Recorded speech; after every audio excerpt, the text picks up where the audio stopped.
Accroche, voix posée. Parce que est-ce qu'on découvre vraiment les gens ou est-ce qu'on les voit dès le début et on décide de ne pas y croire? Ouverture, immersion, une salle, un bureau, des regards qui se croisent. Il y a toujours ce moment très précis, celui où quelque chose sonne faux. Pas forcément un mensonge, pas forcément une trahison. Non, un détail, un ton, un silence un peu trop long. Une incohérence que tout le monde remarque, mais que personne ne nomme. Et toi, tu le vois. Mais tu fais quoi avec ça? Anecdote 1. Le premier signal, il y avait ce type. Calme, charismatique, structuré. Le genre d'homme qui parle peu, mais qui occupe l'espace. Au début, tout est fluide, les échanges sont propres, les intentions semblent claires. Puis un jour, une phrase. Je ne t'ai rien promis. Elle arrive comme ça, sans émotion, sans tremblement. Et là, quelque chose bascule. Pas dans ses mots, dans ta perception. Parce que si tu es honnête, tu sais que ce n'est pas la première incohérence. C'est juste la première que tu ne peux plus ignorer. Question ouverte. Est-ce qu'on découvre vraiment quelqu'un à ce moment-là? Ou est-ce qu'on réalise qu'on savait déjà? Anecdote 2. Le pouvoir de transformer. Il y a aussi cette autre scène. Une femme, intelligente, fine, intuitive. Elle voit tout, les défauts, les failles, les contradictions.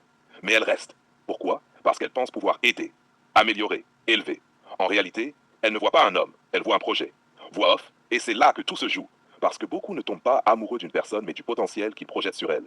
Ils ne vivent pas une relation, ils vivent une mission. Immersion. Le dialogue intérieur, oui, mais il peut changer. Oui, mais avec moi, ce sera différent. Oui, mais il n'est pas comme ça au fond. Au fond. Mais sur quoi tu te bases pour dire ça? Sur ce qu'il montre ou sur ce que tu espères? Question ouverte. Est-ce que tu aimes la personne ou la version que tu as construite dans ta tête? Anecdote 3. Le retour. Et puis un jour, elle revient. Pas parce que tout est réglé, pas parce qu'il a changé, mais parce que elle n'a pas trouvé mieux. Elle a ressenti un manque. Elle veut retrouver une sensation, pas reconstruire une réalité. Et là, souvent, elle agit comme si rien ne s'était passé, comme si l'histoire était encore en 2025, alors qu'on est déjà en 2026. Voix off, lucidité froide. Mais toi, tu vois la différence. Elle parle avec des acquis. Toi, tu regardes les faits. Elle revient avec des émotions. Toi, tu analyses la structure. Et au fond, tu sais. Question ouverte. Silence après. Est-ce qu'elle revient pour construire ou pour combler? Moment clé. La responsabilité. Il y a une vérité qui dérange. Personne ne nous trompe totalement. On participe, pas à l'acte, mais à la mise en place. Parce qu'on voit, mais on minimise. Parce qu'on comprend, mais on excuse. Parce qu'on ressent, mais on rationalise. Immersion, face à face. Tu savais comment j'étais. Cette phrase, elle est brutale, mais elle est rarement fausse.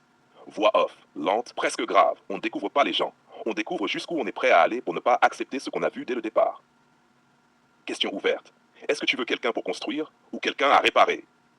Climax, la bascule. Le vrai pouvoir, ce n'est pas de changer quelqu'un, c'est de savoir partir quand tu comprends que tu ne peux pas. Conclusion, posée, lucide. Parce que vouloir changer quelqu'un, ce n'est pas de l'amour, c'est du contrôle déguisé en espoir. Et ignorer ce que tu vois dès le début, ce n'est pas de la naïveté, c'est un choix. Dernière phrase. Alors, la prochaine fois que quelqu'un te montre qui il est-ce que tu vas regarder ou est-ce que tu vas encore interpréter?